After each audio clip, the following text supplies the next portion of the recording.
آج ہم آپ کو بھارت اور پاکستان کی دو مشہور زمانہ ایکٹریسز روحی بانو اور پروین بابی کی ایک جیسی کہانی سنائیں گے، جن کے مقدر میں احساس محرومی، بے بسی، زمانے کی ناقدری، اپنوں کی بے روحی، تنہائی کا عذاب اور مالی پریشانیوں کی بے رحم ٹھوکریں آئیں۔ سرحد کے آر پار رہنے والی ان اداکاراؤں کی لاچارگی سے بھری زندگی میں آرزوئیں اور خواہشات پل پل تڑپتی اور سسکتی رہیں۔ دونوں ساری زندگی سہاروں کی تلاش میں ادھر سے ادھر بھٹکتی رہیں۔ بدقسمتی یہ کہ دونوں کے حصوں میں دکھ اور احساس محرومی کے گہرے سیاہ بادل منڈلاتے رہے۔ شہرت کے عروج پر کئی مردوں کے دل ان کے لیے دھڑکتے رہے، لیکن جب زوال آیا تو کسی کے دل میں ان کے لیے درد بیدار نہ ہوا۔ عمر کے بے رحم گھاؤ نے بھی رہی سہی ساری کسر پوری کر دی۔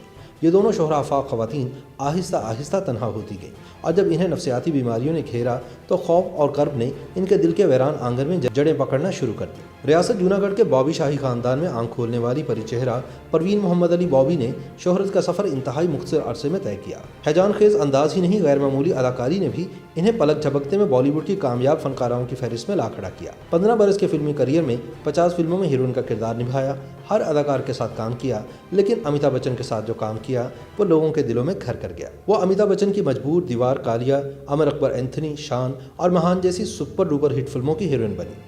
کیا یہ اعزاز کم نہیں تھا کہ امریکی جریدہ ٹائم کے سرورق پر ان کی تصویر شائع ہوئی؟ ایسے میں پروین بابی کے دل کا پنچھی کبھی مہیش بھٹ کی ڈال پر بیٹھا تو کبھی ڈینی تو کبھی کبیر ویدی کی۔ اپنے وقت کی بولڈ اینڈ بیوٹیفل پروین بابی سچے پیار کی تلاش میں در بدر کی ٹھوکریں کھاتی رہی۔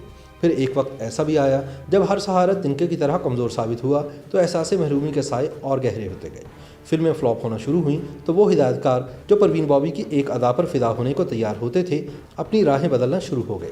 ان حالات میں پروین بابی نے فلموں سے عارضی رہتی ہوئی اختیار کی اور واپس بھی آئیں، لیکن سب کچھ بدل چکا تھا۔ وہ پیش منظر سے پس منظر میں چلی گئی تھی۔ فلموں میں کام نہ ملنا اور پھر لوگوں کی بے روحی نے انہیں شیزوفرینیا نامی مرض میں مبتلا کیا۔ یہ اسی بیماری کا اثر تھا کہ انہوں نے امیتابھ بچن کے خلاف عدالت کا دروازہ تک کھٹکھٹا دیا۔ پروین بابی نے الزام داغا کہ امیتابھ ان کی جان کے دشمن ہیں۔ کئی ہفتوں تک چلنے والی اس عدالتی کارروائی میں پروین بابی خود تو مالی بحران سے ضرور دوچار ہوئیں، لیکن امیتابھ بچن کو مجرم ثابت نہ کر سکے۔ مڑ کر ایک بار پھر پرانے دوستوں کی طرف دیکھنا چاہا تو وہاں دور دور تک کوئی نہیں تھا۔ ان میں سے ایک مہیش بھٹ نے بعد میں ارتھ اور وہ لمحے بنا کر اپنی کوتاہیوں کا کفارہ ادا کرنے کی کوشش کی۔ تاہم شادی شدہ محبوب، چاہے وہ کبیر ویدی ہو یا ڈینی اور یا پھر مہیش بھٹ، اس اداکارہ کے ساتھ تعلق کو کوئی قانونی رشتہ دینے کو تیار نہ ہوا۔ پروین بابی نے اس حقیقت کو جان لیا کہ وہ ان سب کے لیے صرف وقت گزارنے کی شے تھی، اور یہی غم انہیں نفسیاتی اور ذہنی امراض سے مزید قریب کرتا چلا گیا۔ دیگر بیماریوں نے آن گھیرا تو پروین بابی نے مے نوشی اور دوائیوں کے ذریعے سب کچھ بھولنے کی ناکام کوشش کی۔ پھر 22 جنوری سن 2005 کو ممبئی کے فلیٹ میں گمنامی کی زندگی گزارتے ہوئے اچانک پراسرار طور پر موت کی نیند سو گئی۔ کیسا المیہ ہے کہ اپنے دور کی اس بڑی اداکارہ کی موت کی خبر فلیٹ سے اٹھنے والی بدبو نے دی۔ پوسٹ مارٹم کے ذریعے معلوم ہوا کہ پروین بابی تو 2 دن پہلے ہی چل بسی تھی۔ کیسی ستم ظریفی ہے کہ ہر محفل کی جان سمجھی جانے والی پروین بابی کے آخری سفر میں بالی ووڈ ستاروں نے انہیں تنہائی کا دکھ دیا۔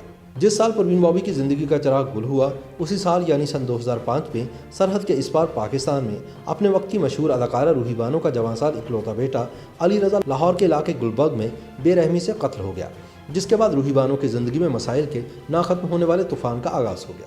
بیٹے کی موت کا زخم جیسے اکیلی ماں روحی بانو کی روح کو تار تار کر گیا۔ ان کے جذبات اور احساسات نوکیلی کرچیوں کا روپ دھار کر انہیں اندر ہی اندر لہو لہان کرنے لگے۔ چند ماہ بعد ان کو اپنی والدہ کی سوگ تلاش ملی تو جیسے ان کی دنیا بالکل ہی ویران ہو گئی۔ پروین بابی کی طرح یہ بھی دماغی بیماری شیزوفرینیا کا شکار ہو گئی۔ کیسی عجیب بات ہے کہ جس شہر ممبئی میں پروین بابی نے زندگی کی آخری سانسیں لی، اس سے روحی بانو کا تعلق بھی خاصا پرانا تھا۔ کہا تو یہ بھی جاتا ہے کہ روحی بانو کی پیدائش ممبئی میں ہوئی۔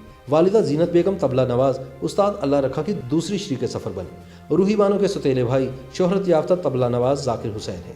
والدہ روحی کی پیدائش کے بعد پاکستان آ گئیں۔ 50 کے قریب ڈراموں میں کام کرنے والی اس خوبرو اور مثالی اداکارہ نے ایک محبت سو افسانے، زرد گلاب، قلعہ کہانی، پکی حویلی اور کرن کہانی جیسے لازوال ڈراموں میں کام کیا۔ شہرت کا یہ سفر انہیں فلموں کی طرف بھی لایا، جب ہی ان کے دامن میں دلہن ایک رات کی، دل ایک کھلونا، خدا اور محبت اور ٹیپو سلطان جیسی یادگار فلموں کا تحفہ سمایا ہوا تھا۔ شہرت کے سفر میں آنکھیں بچھائے پرستار، پروڈیوسرز اور اداکار بیٹھے رہتے تھے، لیکن کامیاب ازدواجی زندگی نہ ہونے کا احساس انہیں دکھ اور رنج کی تصویر بناتا چلا گیا۔ روحی بانو کسی ایسے شریک سفر کی کھوج میں رہیں جو ان کے دکھ اور درد کا مداوع کر سکے۔